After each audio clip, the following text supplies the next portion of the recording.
yang hadir ya. Adik-adik nanti absennya manual ya. Bisa lihat letak sungsang. Nanti kalau kurang jelas sebagai diagnosa pembanding atau pembelajaran pembanding bisa melihat buku apapun. Tapi pertama yang minimal mahasiswa kebidanan itu punya Sarwono. Entah Sarwono tahun berapa sih nggak masalah kalau saya. Tapi kalau untuk membuat LTA, membuat KTI itu minimal Sarwono 5 tahun terakhir. Nah, itu minimal. Tapi kalau untuk belajar bedanya tahun dulu dan dengan tahun sekarang itu bedanya di mana ada revisi sedikit-sedikit hanya gitu. Tapi intinya sama. Kalau kita punya Sarwono, kita yang lain tinggal melengkapi sama buku asuhan persalinan normal.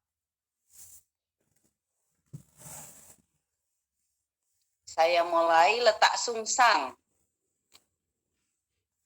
Nanti untuk gambar-gambarnya kelompok saat presentasi bisa mendownload. Nah, supaya teman-temannya tahu kayak apa sih letak sungsang. Nah, nanti di lab scale laboratorium itu juga diajari kok. Di letak sungsang itu ada juga. Jadi ini untuk pengantar materi kuliahnya aja. Letak sungsang tempo hari mungkin sudah dibahas sedikit ya. Adalah janin yang letaknya memanjang. Dikatakan memanjang atau membujur itu kayak apa? Dalam rahim. Dikatakan membujur atau memanjang itu adalah tegak lurus. Itu posisinya adalah membujur, bukan melintang. Nah, letak sungsang harusnya normalnya itu kepala yang ada di bawah, tapi sekarang ini adalah bokong yang ada di bawah. Jadi normalnya letak persalinan normal itu adalah belakang kepala atau bagian kepala yang ada di bawah, tapi ini adalah bokongnya yang ada di bawah. Itu namanya memanjang atau membujur, bukan melintang. Nah, ini memanjang atau membujur Bu Yuda itu masuk normal atau tidak normal itu di dalam penapisan bidan itu termasuk patologi. Termasuk patologi dalam penapisan 18 penapisan. Kalau klasifikasinya kayak apa? Klasifikasi itu bisa dikatakan adalah jenisnya. Jenisnya ada letak bokong, dikatakan Franbreh, yaitu letak bokong dengan kedua tungkai terangkat ke atas. Kalau kita bisa membayangkan bokongnya dulu, kakinya angkat ke atas. Nah, itu kalau di rumah sakit sering dijumpai kayak gitu. Jadi kakinya betul-betul diangkat dua-duanya begini, ini bokongnya ya, kakinya dua-duanya begini. Tapi ada juga yang bokong dengan kaki. Ini adalah letak bokong atau letak bokong sempurna. Ada yang teori mengatakan letak bokong sempurna. Yang kedua ini letak sungsang sempurna. Nah ini complete breath, letak bokong di mana kedua kaki ada di samping bokong atau letak bokong kaki sempurna. Kalau bokong adalah bokong sempurna. Ada teori mengatakan begitu. Tapi ada teori mengatakan hanya letak bokong. Tergantung siapa pengarangnya. Yang penting kita di dalam klasifikasi itu bisa membedakan. Yang kedua tadi, letak sungsang sempurna. Dikatakan letak sungsang sempurna kayak apa? Karena kedua kaki ada di samping bokong. Jadi kalau bayi itu kakinya kecil sekali, ada bokong, semuanya ada, terus di samping bokong itu ada kaki. Ada kaki. Jadi ya, misalnya ini bokongnya, kakinya juga ada di situ. Atau dikatakan lipat kijang. Kenapa kok dikatakan lipat kijang? Karena letak bokong kaki itu di samping bokong ada kaki yang seperti ini. Nah, menyilang. Misalnya aku ini karena nggak punya boneka yang bisa dilipat-lipat ya. Bonekaku itu boneka yang manekin, jadi nggak bisa untuk melipat-lipat. Kalau punya boneka yang bisa dilipat-lipat, adik-adik bisa, atau nanti adik-adik download pada presentasi kelompok yang akan datang. Sekarang kelompoknya kan 1, 2, 3 yang sudah presentasi ya. Nah, nanti kelompok 4 dan seterusnya bisa menambahkan untuk gambar-gambar. Ini tadi aku keburu ribet ya, jadi nggak sempat download. Nanti adik-adik download itu. Yang ketiga, letak sungsang tidak sempurna. Kok dikatakan tidak sempurna? Dikatakan sempurna. Bedanya di mana? Kalau tidak sempurna itu ada in-nya. Kalau sempurna tidak ada in-nya. Misalnya apa? Incomplete. Nah, incomplete itu tandanya tidak sempurna. Tapi kalau tidak ada in-nya, berarti itu sempurna. Maksudnya keseluruhan. Letak sungsang tidak sempurna, letak sungsang di mana selain bokong, bagian yang terendah juga ada kaki atau lutut. Nah, kadang-kadang kakinya itu menekuk ya, jadi membuat sudut. Yang dulu itu adalah lututnya. Setelah lutut itu adalah bokong. Ada yang seperti itu. Lanjut ya. Nanti pertanyaannya kita diskusikan terakhir. Tidak sempurna letak sungsang di mana selain bokong bagian terendah juga kaki atau lutut terdiri dari, ini dikatakan lagi ya, kedua kaki. Letak kaki sempurna. Dikatakan kalau kedua kakinya itu ada, itu letak kaki sempurna. Satu kaki, letak kaki tidak sempurna. Ada kalau kita vaginal to C pada pembukaan 10, efismennya pembukaan 10, kalau kita VT seperti ini, jarinya dimasukkan begini, ya misalnya ini efismennya, porsionya, terus jarinya kita masukkan begini, 10, itu teraba kedua kaki, jadi bukan bokong, maksudnya begitu. Yang letak kaki sempurna itu tidak ada bokongnya, tapi kalau dilahirkan, yang dahulu bukan kepala, tapi bokong. Selanjutnya setelah kaki itu adalah bokong. Yang kedua, satu kaki. Nah, dikatakan satu kaki, letak kaki tidak sempurna.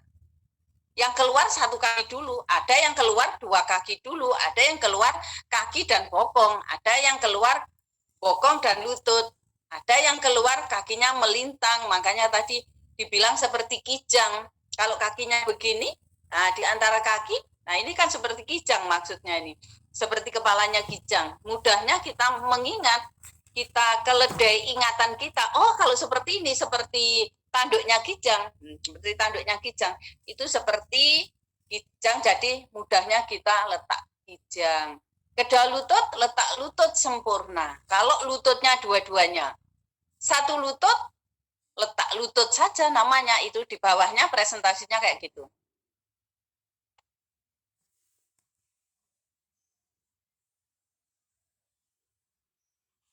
Posisi. Nah, posisi bokong ditentukan oleh sakrum. Kalau maksudnya di sini posisi bokong ditentukan oleh sakrum. Satu, letak sakrum anterior. Sakrumnya ada di kiri depan. Nah, misalnya ini adalah panggul. Sakrumnya ada di mana? Di depan itu di atas. Di bawah ini anterior atau superior, ini adalah posterior, itu bahasa anatomi. Ini anterior, makanya di situ dikatakan left sacrum anterior atau sacrum kiri depan. Right sacrum anterior, sacrum kanan depan. Left sacrum posterior, sacrum kiri belakang. Right sacrum posterior, sacrum kanan belakang. Kok ada kiri dan kanan, Bu Yuda? Kiri dan kanan itu merupakan garis, ya, garis yang melintang untuk membedakan putar paksi. Kan kemarin sama Bu Novi mungkin sudah diajari menggambar panggul ya, adik-adik ya, sudah ya? Sakrum? Halo? Mendengar suara juga? Belum diajarkan gambar panggul, Ibu. Hah? Adik-adik sampai di mana untuk anatomi panggulnya? Belum sampai di sana. Tugas menggambar panggul? Belum ada, Bu. Belum, Ibu, belum ada. Ya. Ya. Ya udah, nggak apa-apa. Makin nanti semesternya tinggi, makin adik-adik tambah pinter nanti. Jadi ini ada suatu garis, misalnya ini adalah lingkaran seperti bola. Waduh, ini Bu Yuda nggak punya bola ya. Ini aja udah, ini. Ini ditarik garis begini. Ini bagian atas, ini bagian bawah. Anterior, posterior. Ini bagian kiri, ini bagian kanan. Kanan dari siapa? Bisa kanan dari ibu, kanan dari pemeriksa, tergantung dari bagaimana cara penulisannya dan cara pemahamannya. Kalau saya adalah di sebelah kanan ibu dan kiri ibu. Jadi pada penulisan adalah misalnya VT jam 8, vaginal tuse jam 8. Teraba apa di sana? Teraba pembukaan 7 cm, ketuban positif, efismen 75%, posisinya adalah sakrum jam, nah misalnya seperti itu, kiri atau kanan, jam 14.00 atau jam 12 persis. Yang dimaksud kiri dan kanan itu tergantung kiri atau kanannya pasien. Nah, kita kalau masuk di ilmu kebidanan, kita belajar visualisasi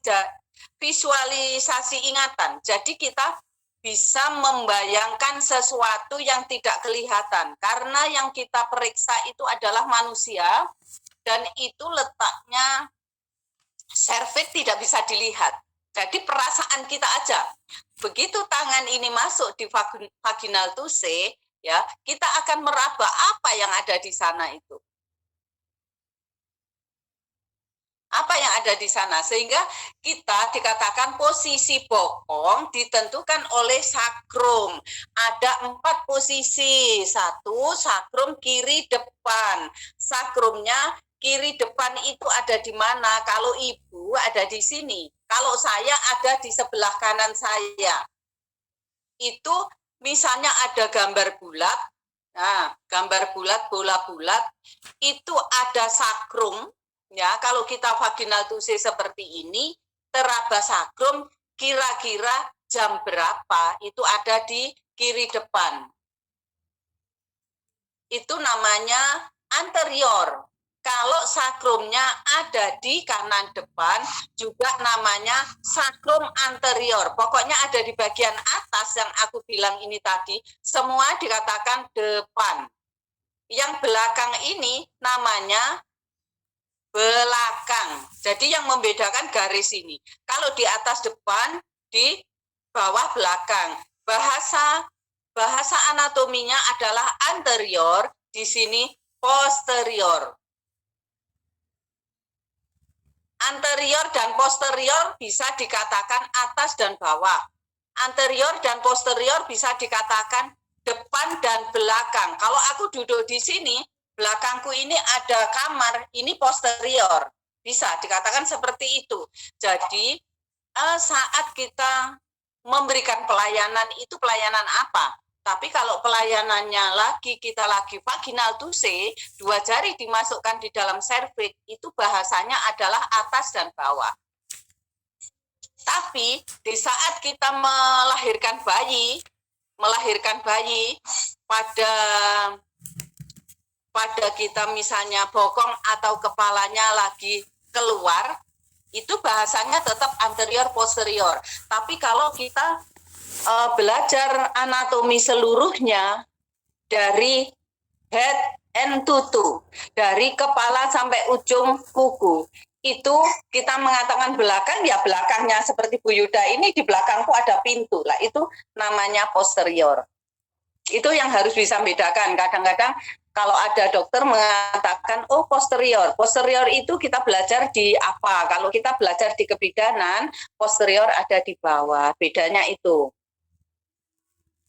Frekuensinya pada letak bokong, frekuensinya 75 adalah komplit breh atau semuanya bokongnya kelihatan. Yang 25% ini adalah incomplete breh. Yang tadi aku ngomong kalau itu ada kelainan yang lebih sulit, maksudnya begitu. Kalau kita melahirkan bokong, ada innya, itu berarti kita patologinya patologi plus lah katakan. Jadi lebih kesulitannya lebih banget kalau di kamar bersalin kayak gitu. Etiologi itu sebabnya kenapa sih kok terjadi letak bokong? Kenapa?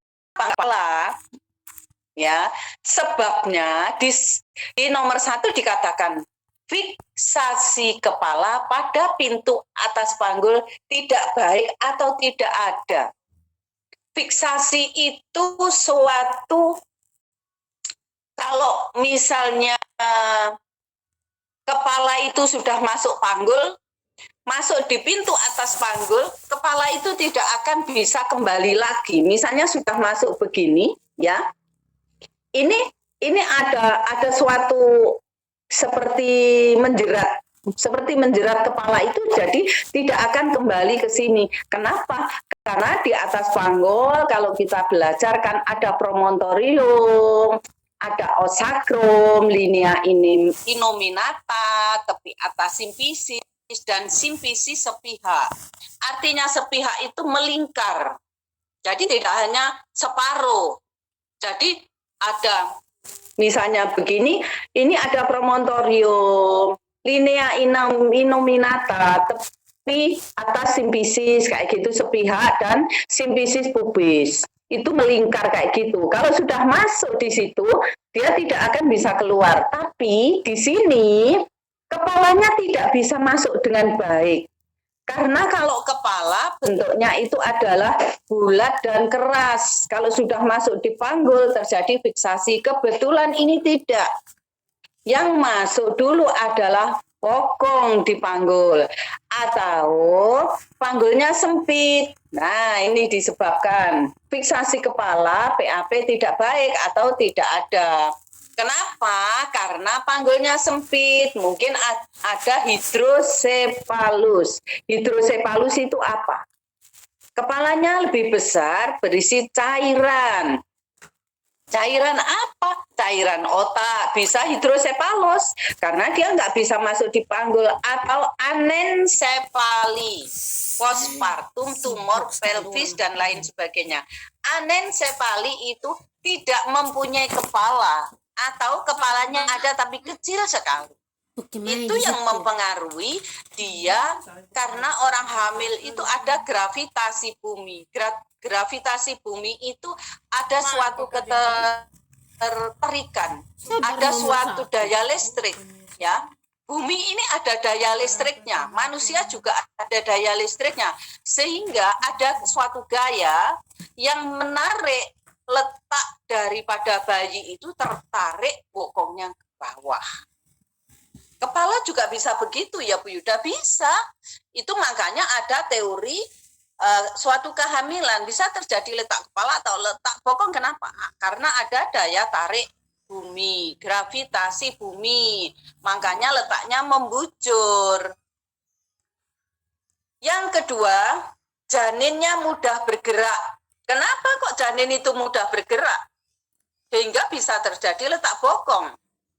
Karena adanya hidramnion, multipara, janin kecil. Coba teman-teman bisa bayangkan, hidramnion itu adalah cairan ketuban yang lebih dari normal. Ya, kalau normal dia nggak bisa sampai, kalau pada aterm itu per usia kehamilan yang normal, yang lebih dari 37 minggu. Itu dia bisa bergerak tapi nggak bisa melayang-layang. Tapi di sini pada kasus hidramnion, ketubannya yang lebih banyak, bayi itu berenang-renang seenaknya dia sendiri. Ya, jadi pas kebetulan dia berenang, letak bokongnya itu ada di pintu atas panggul, ya di situ dia masuk. Karena ada gravitasi bumi tadi.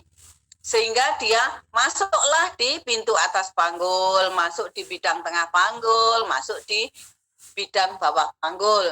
Multipara, orang yang hamil lebih dari 1 kali. Kenapa kok multipara bisa terjadi letak bokong, Bu Yuda? Karena multipara itu uterusnya sudah longgar, tidak sekuat jaringannya, sel-selnya tidak sekuat saat primipara. Jadi sudah longgar. Sesuatu kalau kita ngolor, misalnya kita ngolor itu apa ya, memandangkan karet gelang. Karet gelang itu kalau sudah kita panjangkan seperti ini, walaupun dia kembali tidak akan kembali sempurna seperti 100%. Dia pasti ada longgarnya. Nah, uterus juga seperti itu. Uterus tidak bisa komprominya, makin kita hamilnya lebih sering, makin perutnya itu juga menjadi longgar. Itu yang menyebabkan terjadi letak bokong. Janin kecil ya bisa. Tadi di hidramnion bisa melayang-layang. Kalau janinnya kecil, tambah dia seenaknya sendiri mau bergerak kemana aja, kebetulan yang nyantol di pintu atas panggul adalah bokongnya, ya bokongnya. Itu sebabnya. Yang ketiga, gemeli atau kehamilan ganda. Kehamilan ganda sering sekali kita ketemukan bokong yang ada di bawah. Kenapa? Karena biasanya kehamilan ganda itu bayinya tidak besar-besar, bayinya pasti kecil. Karena 2, pertumbuhannya pasti tidak akan, misalnya kalau bayi normal itu ada 3 kilo 5 on, misalnya 3,5, dua-duanya 3 kilo 5 on, itu ada tapi jarang sekali untuk kasus yang ada di Indonesia. Orang Indonesia cenderung normalnya adalah 2,5 kilo sampai 4 kilo itu maksimal. Kalau itu terjadi tunggal. Tapi kalau terjadi gemeli, pasti salah satu lebih besar sedikit, terus bayinya kecil-kecil. Yang ketiga, kelainan uterus seperti uterus arcuatus, bicornis, myoma uteri. Maksudnya, kelainan uterus ini tidak seperti uterus yang normal. Uterus yang normal adalah uterus yang siap untuk ditanami janin, ya, sehingga dia berkembang menjadi bayi yang normal. Tapi di sini contohnya aja ada myoma uteri. Di samping di dalam uterus ada janin, di situ ada myoma, sehingga dia masuknya ke panggul dalam keadaan mendesak. Di dalam teori bayi, untuk gravitasi kepala atau bokong ke bawah itu selalu dia mencari bentuk, selalu dia mencari kenyamanan, di mana dia nyamannya bisa masuk di pintu atas panggul itu bagian apa. Itu dalam teorinya kayak gitu. Yang kelima, janin sudah lama mati. Bisakah janin mati terus letak bokong? Bisa. Janin itu kalau mati, ini siapa? Bergabung. Oh iya, janin itu kalau mati biasanya kecenderungannya jaringannya menjadi mengecil. Nah, kalau jaringannya mengecil, dia paling mudah itu masuk di apa? Apa kepalanya dulu? Apa bokongnya dulu? Atau tangannya dulu? Nah, kalau di sini kasusnya adalah bokong, bisa juga bokongnya itu masuk begitu saja. Yang keenam, sebab tidak diketahui. Kenapa seperti itu? Semua teori-teori itu adalah perkiraan manusia. Pasti ada hal-hal yang tidak bisa diketahui manusia, karena yang lebih itu hanya Tuhan yang Maha Kuasa. Jadi kita bidan belajar itu berdasarkan teori yang kita mampu ambil. Kalau lebih dari itu semuanya adalah tidak diketahui. Itu Allahu alam kalau itu bahasa Islamnya ya. Jadi kelebihan itu hanya Tuhan yang tahu, sedangkan kita pasti banyak kurangnya. Di dalam teori etiologi kayak gitu. Itu tadi sebabnya. Sekarang diagnosanya kayak apa kalau kita mengatakan letaknya bokong? Di dalam palpasi kita meraba perutnya ibu di saat ibunya masih dalam kehamilan atau menjelang persalinan, bayinya belum keluar, ya. Kepala teraba di fundus uteri. Jadi di fundus uteri itu teraba lunak, keras tapi lunak maksudnya. Tapi kalau kepala kan keras melenting, bulat. Nah, kalau bokong itu adalah keras tapi lunak melebar. Itu di fundus uteri.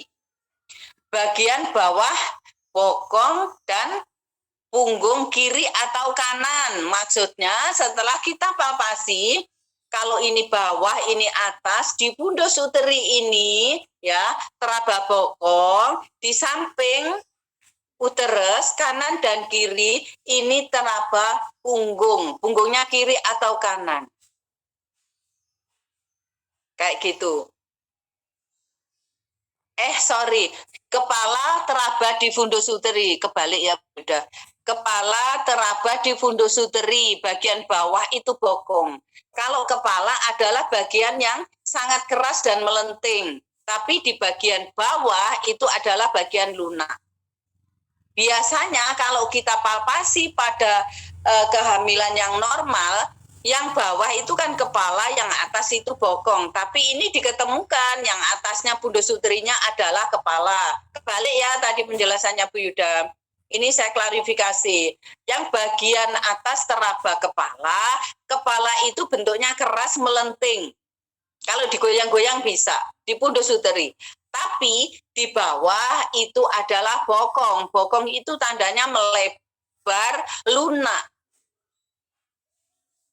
Melebar lunak. Kalau sudah masuk panggul, bisakah Bu Yuda digoyang? Sama-sama tidak bisa digoyang, tapi bentuknya adalah lunak. Di kanan atau di kiri, perut ibu itu ada punggung. Punggung itu kalau diraba lunak lebar, lurus lunak lebar. Kalau DJJ tandanya di mana? Kalau letak bokong, DJJ-nya ada di atas pusat atau setinggi dengan pusat. Tapi kalau letak kepala, DJJ-nya ada di bawah, di kanan atau di kiri atau di depan, di bagian bawah di atas simfisis. Tapi pada kasus letak bokong itu ada di sekitar pusat. Kalau kita menemukan DJJ ada di sekitar pusat dan kecenderungannya ke atas, itu kita curiga adanya letak bokong. Yang kedua, auskultasi. Nah, ini tadi aku udah ngomong juga masuk di punggung kanan dan kiri. Tadi aku sudah sekalian ngomong DJJ ya. DJJ paling jelas terdengar pada tempat yang lebih tinggi dari pusat. Nah, ini kecenderungannya memang di atas pusat atau di sekitar pusat. Aku pernah mendapatkan pasienku DJJ-nya ada di lurusnya pusat, ternyata letak bokong. Karena dia masuknya belum begitu banyak ya, belum begitu banyak di tengah panggul, sehingga aku masih bisa mendengarkan di sekitar pusat. Ternyata itu sudah letak bokong. Tapi di sini di auskultasi lebih tinggi dari pusat, entah berapa jari. enggak begitu tinggi banget sampai di bawah PX, tidak seperti itu. PX itu singkatan prosesus kyphoideus adik-adik ya. Jadi kalau ada orang menulis, oh ini 3 jari di bawah PX, PX itu singkatan P-nya, prosesus X-nya adalah kyphoideus.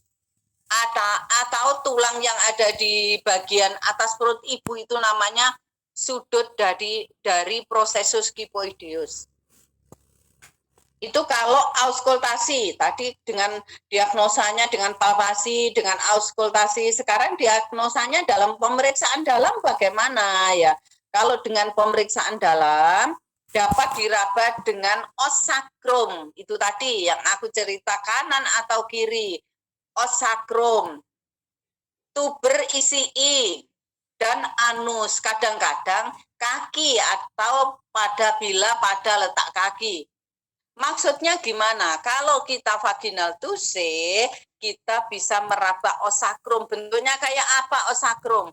Osakrum itu kalau diraba, kita akan mendapatkan seperti segitiga. Nah, itu sakrum. Sakrum itu kan bentuknya seperti segitiga, lurus runcing. Kalau kita meraba juga seperti itu. Jadi kita meraba, oh ada seperti segitiga, tapi kalau segitiga yang ada sigomatikum itu adalah pipi ya, segitiga pipi ini beda banget. Kalau di sini dikatakan ada tuber isi I. Tuber isi I-nya siapa? Nah, tuber isi I-nya bayi, ada anus. Jadi bedanya kalau kita pemeriksaan dalam meraba sakrum yang segitiga, turun ke bawah, itu ada anus. Lah, kalau muka, bedanya dengan muka kayak apa? Kalau muka ini ada segitiga juga ini di muka bayi, turun ini ada hidung, ada lubang 2, di bawahnya ada mulut. Kalau mulut bayi biasanya tangannya bidan masuk, itu langsung dikenyut. Langsung dia sedot gitu sama bayinya. Gitu ya. Tapi pada anus ini tidak bisa, tidak ada refleks untuk menghisap. Bedanya begitu. Siapa ngerti nanti adik-adik jadi bidan terus jaga kamar bersalin sendiri atau adik-adik buka praktek sendiri di rumah, ternyata ada segitiga, bagian bawahnya adalah segitiga. Terus turun lagi ada lubang, tapi lubangnya tidak bisa menghisap. Nah, itu bedanya letak bokong dalam pemeriksaan dalam. Diagnosanya memang ditegakkan, ada palpasi, ada auskultasi, pemeriksaan dalam, dan foto ronsen. Kalau foto ronsen gimana? Memang bayangan kepala di fundus uteri. Itu kalau di rumah sakit ada foto ronsen, tapi kalau kita di rumah, kita mungkin hanya berdasarkan punanduskop, kita hanya DCC, kita hanya palpasi, kita hanya vaginal tuse. Berarti kita mempunyai diagnosa 3. 1 kita bisa palpasi, satunya kita bisa auskultasi atau kita mendengarkan suara dengan DCC. Yang ketiganya adalah pemeriksaan dalam. Bidan itu dengan jari ini bisa mendiagnosa, itu kelebihannya bidan. Kita sombong di bidan ya, tapi kita tidak keluar di dunia luar. Sombongnya di bidan, jari kita ini merupakan kompetensi kita, di mana dengan jari, dengan tangan kita, mudah-mudahan kita diberi lengkap 10 jari, jadi kita bisa membuat diagnosa bidanan. Kalau foto ronsen itu adalah kewenangan selaku penunjang, diagnosa penunjang. Lanjut ya.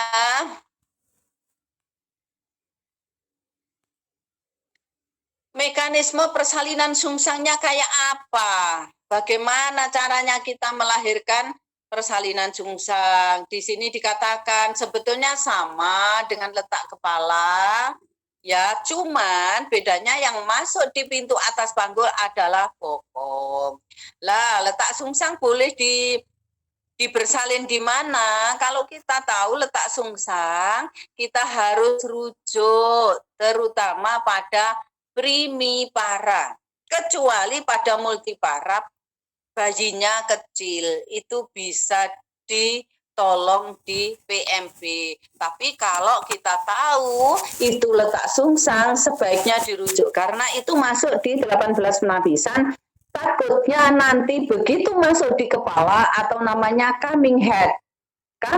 Begitu kepalanya masuk, wah kepalanya ternyata hidrosepalus. Kita nggak bisa mengeluarkan.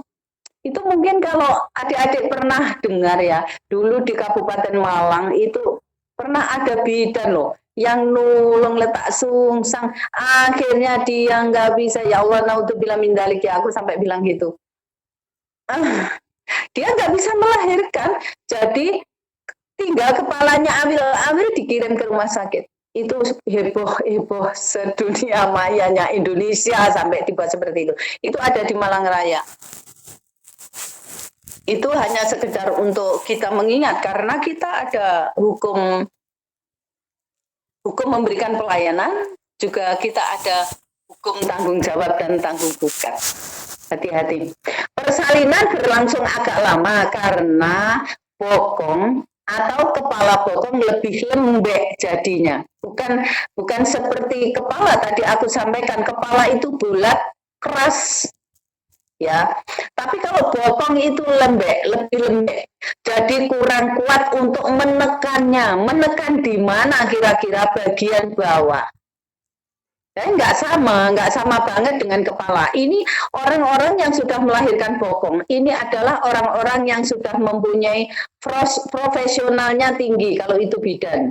Jadi bukan untuk belajaran. Kalau kita masih belajar, sebaiknya kita melihat dulu kayak apa, baru kita mencoba, dan itu didampingi oleh orang-orang yang senior.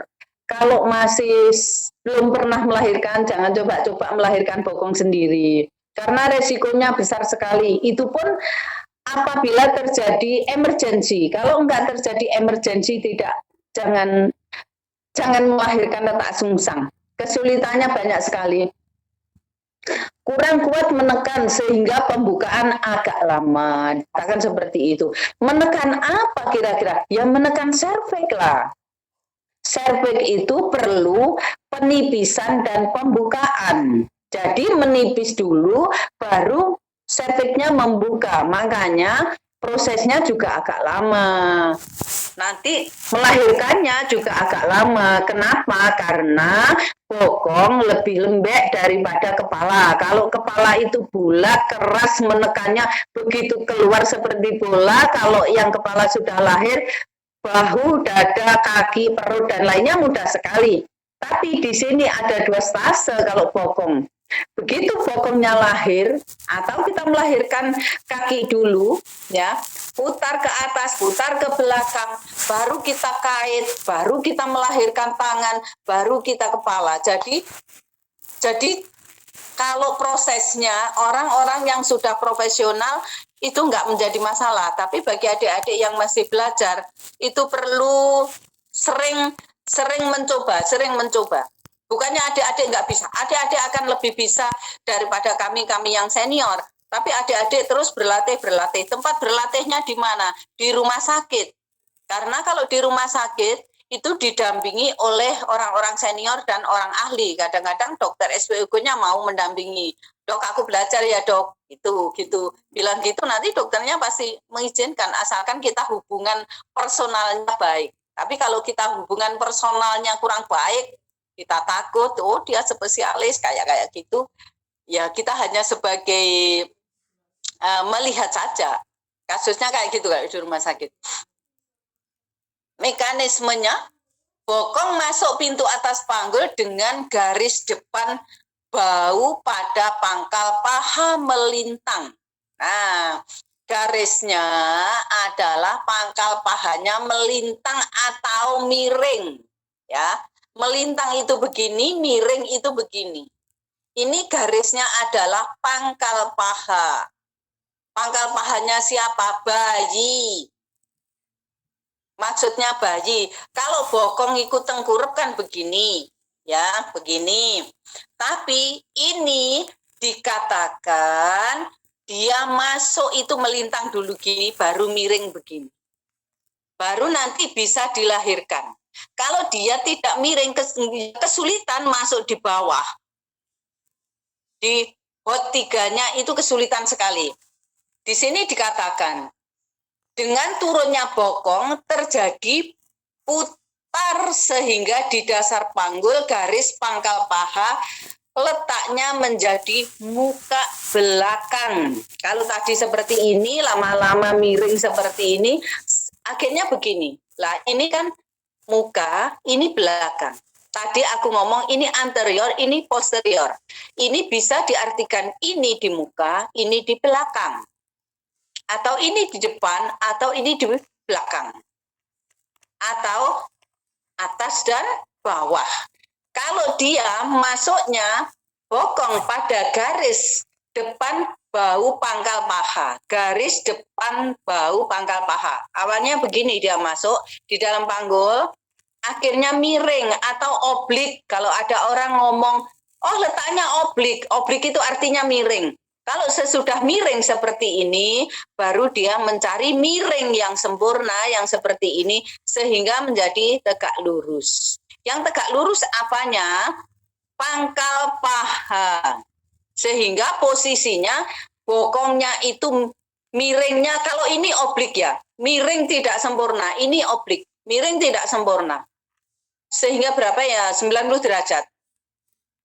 Tapi kalau seperti ini adalah miring sempurna. Maksudnya miring sempurna itu bawahnya ini kaki, di sini mungkin ada kaki, bokongnya ada di tengah-tengah. Kita membayangkan seperti itu.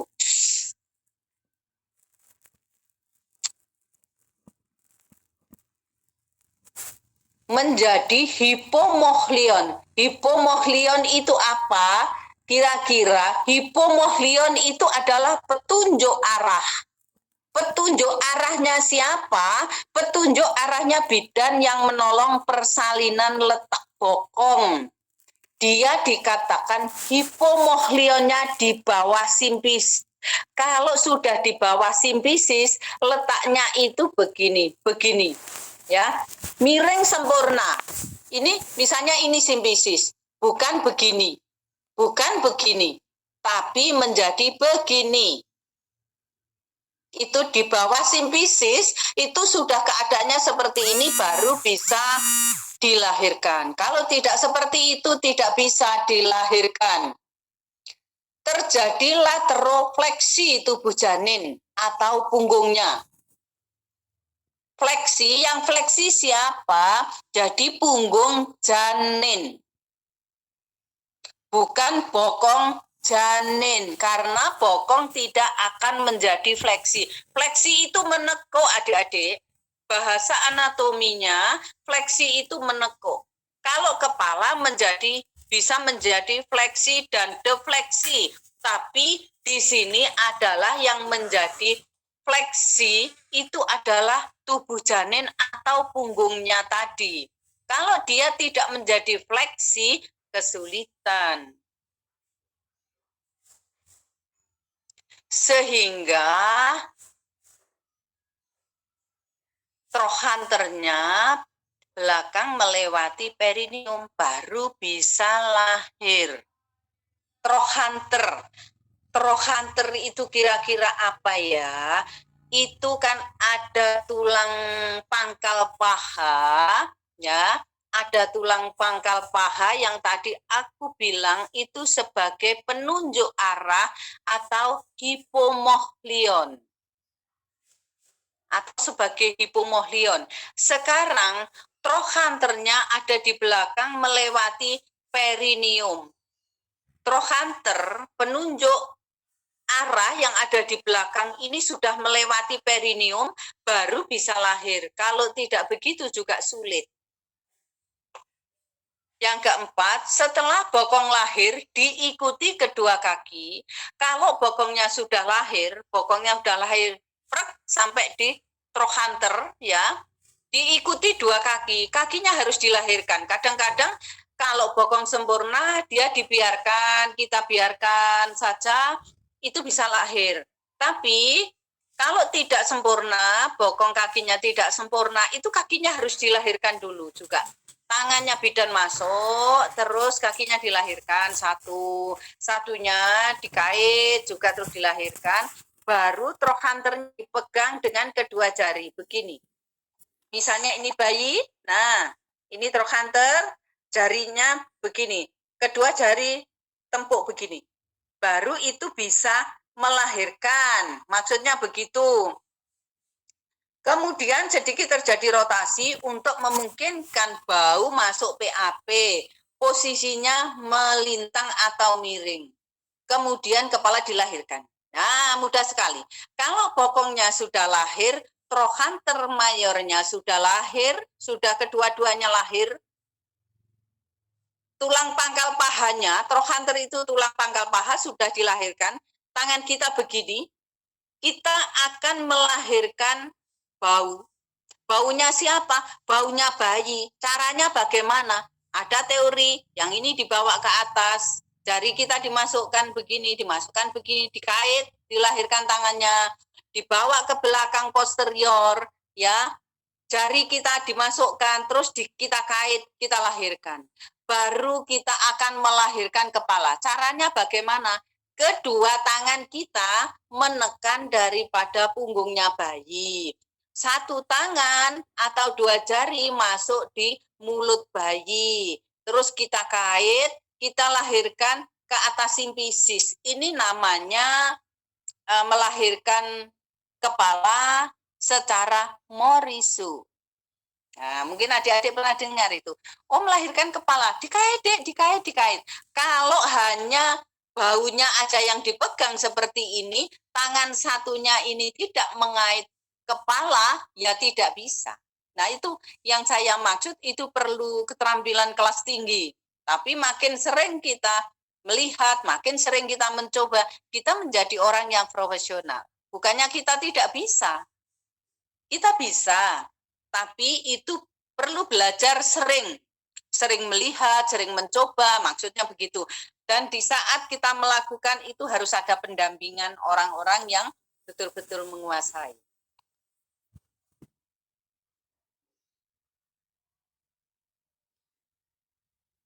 Wah, Bu Yuda habis ya jamnya? Iya, Bu. Aduh, ya. Ini aku kalau sudah ngomong, apa ya, ngomong persalinan ya kayak gini, takutnya nanti tidak mengerti. Ya, boleh sampai di sini ya. Sampai di sini mungkin ada yang bertanya. Silakan kalau ada pertanyaan. 1, 2, 3, kalau nggak ada kuliah loh ya. Ibu, permisi, saya mau bertanya. Itu tadi Boleh, kan boleh. membahas tentang hidrosefalus ya. Ya.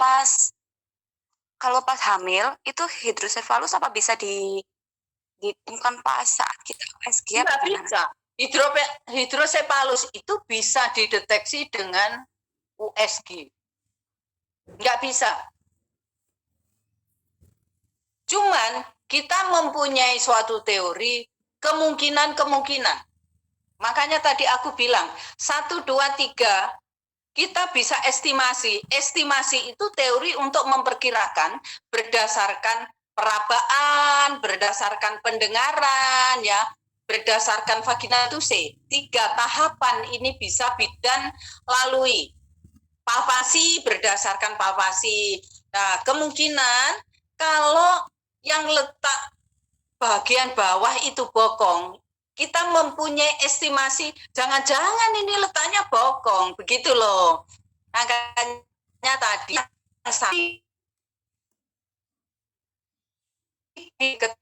diketahui itu siapa yang bisa mengetahui? Allah alam.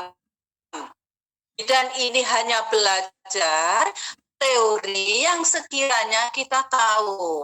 Nah, selanjutnya kita tidak tahu kenapa letak sungsang ini menjadi resiko tinggi harus dirujuk karena di dalam meraba kita palpasi kita nggak tahu itu hidrosefalus atau enggak. Hanya kita perkirakan, jangan-jangan ini kalau letak bokong kepalanya jadi hidrosefalus. Jangan-jangan ini terjadi hidramnion.